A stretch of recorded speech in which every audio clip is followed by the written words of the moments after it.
Hey guys, we're back at it again, and this time we're not gonna be playing that game again. This time we're gonna watch a video. So, we're gonna watch this one. The second one that we're gonna watch. You know Liberty Mutual customizes your car insurance, so you only pay for what you need? Like how I customized this scarf. Check out this backpack I made for Marco. Only pay for what you need. Check out the backpack of Michael. Check out the backpack of Michael. Check out the backpack of Michael. I don't know what Oh god. Come on, look at that baby. That's the end. Hang on. No.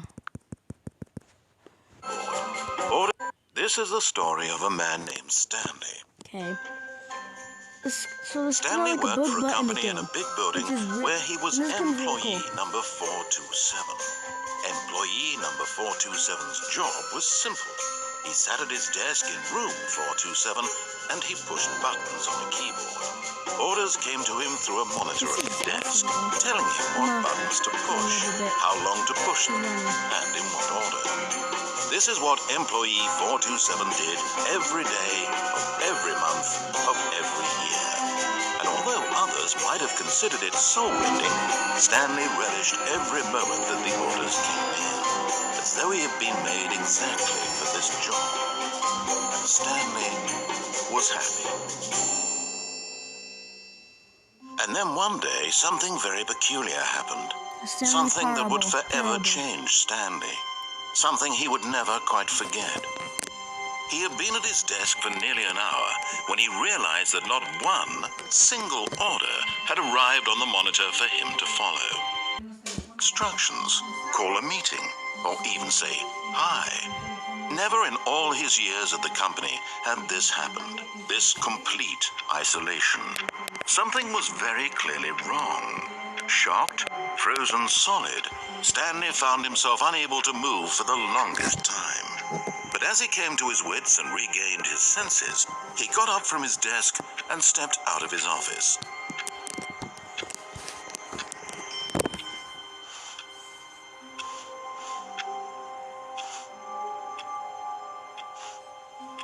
Guys, I'm not gonna talk during this video. All of his co-workers were gone. What could it mean? Stanley decided to go to the meeting room. Perhaps he had simply missed a memo. No matter how hard Stanley looked, he couldn't find a trace of his co-workers.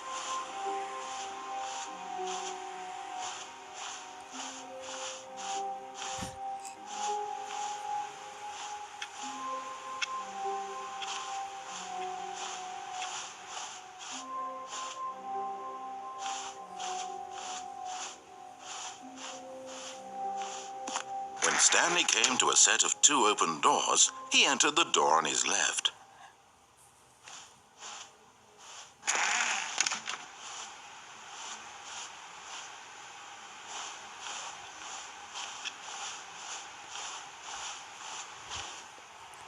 Yet there was not a single person here either.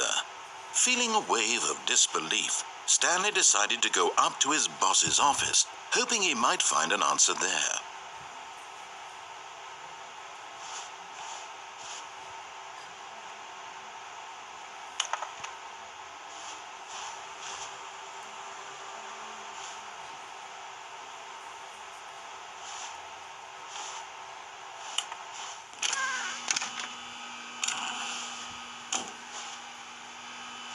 Stanley stepped into the broom closet, but there was nothing here, so he turned around and got back on track.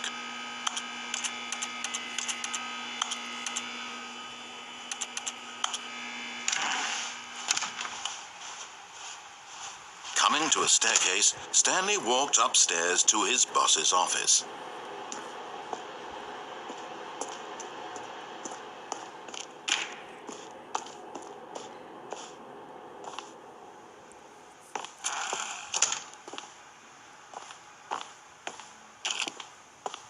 Stepping into his manager's office, Stanley was once again stunned to discover not an indication of any human life. Shocked, unraveled, Stanley wondered in disbelief who orchestrated this. What dark secret was being held from him? What he could not have known was that the keypad behind the boss's desk guarded the terrible truth that his boss had been keeping from him. And so the boss had assigned it an extra secret PIN number, 2845. But of course, Stanley couldn't possibly have known this. Yet incredibly, by simply pushing random buttons on the keypad, Stanley happened to input the correct code by sheer luck. Amazing. He stepped into the newly opened passageway.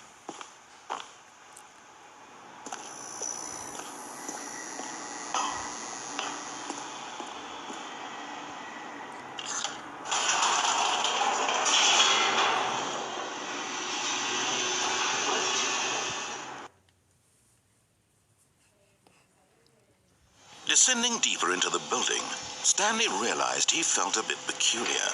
It was a stirring of emotion in his chest, as though he felt more free to think for himself, to question the nature of his job. Why did he feel this now, when for years it had never occurred to him? This question would not go unanswered for long.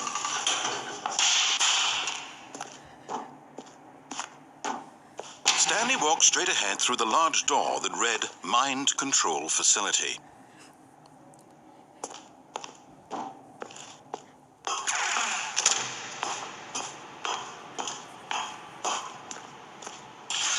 The lights rose on an enormous room packed with television screens. What horrible secret did this place hold? Stanley thought to himself. Did he have the strength to find out?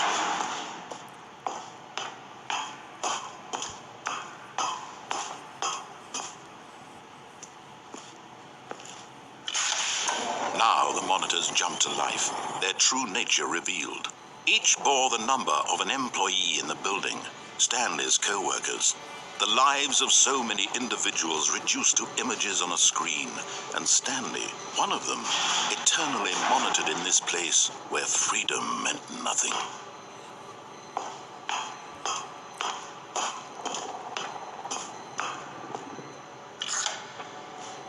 This mind control facility, it was too horrible to believe. It couldn't be true.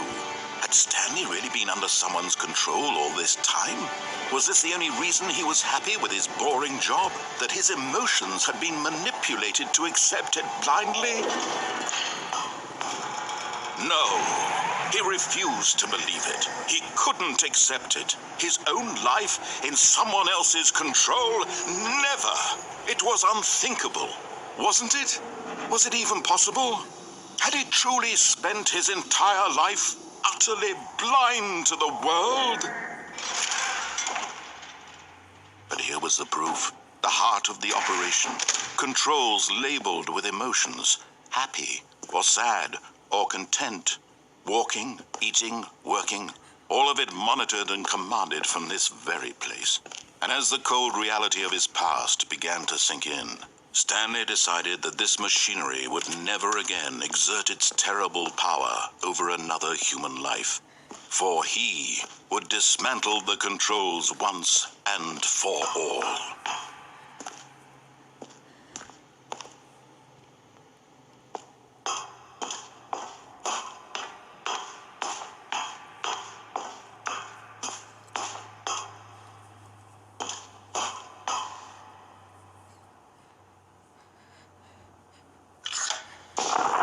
Stanley, you didn't just activate the controls, did you?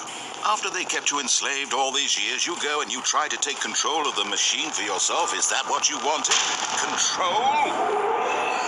Oh, Stanley, I applaud your effort, I really do.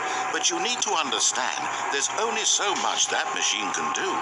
You were supposed to let it go, turn the controls off, and leave. If you want to throw my story off track, you're going to have to do much better than that. I'm afraid you don't have nearly the power you think you do. For example, and I believe you'll find this pertinent, Stanley suddenly realized he had just initiated the network's emergency detonation system. In the event that this machine is activated without proper DNA identification, nuclear detonators are set to explode, eliminating the entire complex. How long until detonation then? Let's say This is making things a little more fun, isn't it, Stanley? It's your time to shine. You are the star. It's your story now. Shape it to your heart's desires. Oh, this is much better than what I had in mind. What a shame we have so little time left to enjoy it. Mere moments until the bomb goes off. But what precious moments each one of them is. More time to talk about you, about me, where we're going, what all this means. I barely know where to start. What's that? You'd like to know where your co-workers are? A moment of solace before you're obliterated. All right, I'm in a good mood. You're gonna die anyway. I'll tell you exactly what happened to them. I erased them. I turned off the machine. I set you free. Of course, that was merely in this instance of the story. Sometimes when I tell it, I simply let you sit there in your office forever, pushing buttons endlessly and then dying alone. Other times, I let the office sink into the ground, swallowing everyone inside, or I let it burn to a crisp. I have to say this, though, this version of events has been rather amusing. Watching you try to make sense of everything and take back the control wrested away from you, it's quite rich. I almost hate to see it go. But I'm sure whatever I come up with on the next go-around will be even better. My goodness, only 34 seconds left. But I'm enjoying this so much. You know what? To hell with it. I'm going to put some extra time on the clock, why not? These are precious additional seconds, Stanley. Time doesn't grow on trees. Oh dear me, what's the matter, Stanley? Is it that you have no idea where you're going or what you're supposed to be doing right now? Or did you just assume when you saw that timer that something in this room was capable of turning it off? I mean, look at you. Running from button to button, screen to screen, clicking on every little thing in this room. These numbered buttons, no, these colored ones. Or maybe this big red button, or this door. Everything, anything, something here will save me. Why would you think that, Stanley? That this video game can be beaten? Won? Solved? Do you have any idea what your purpose in this place is? Stanley, you're in for quite a disappointment. But here's a spoiler for you. That timer isn't a catalyst to keep the action moving along. It's just seconds ticking away to your death. You're only still playing instead of watching a cutscene because I want to watch you for every moment that you're powerless. To see you made humble. This is not a challenge. It's a tragedy. You wanted to control this world, that's fine. But I'm going to destroy it first, so you can't. Take a look at the clock, Stanley. That's 30 seconds you have left to struggle. 30 seconds until a big boom and then nothing. No ending here, just you being blown to pieces. Will you cling desperately to your frail life, or will you let it go peacefully? Another choice. Make it count, or don't. It's all the same to me, all a part of the joke. And believe me, I will be laughing at every second of your inevitable life from the moment we fade in until the moment I say, happily ever after. Okay guys, we are gonna stop it right there. And I'll see you in the next video. Bye, boys and girls.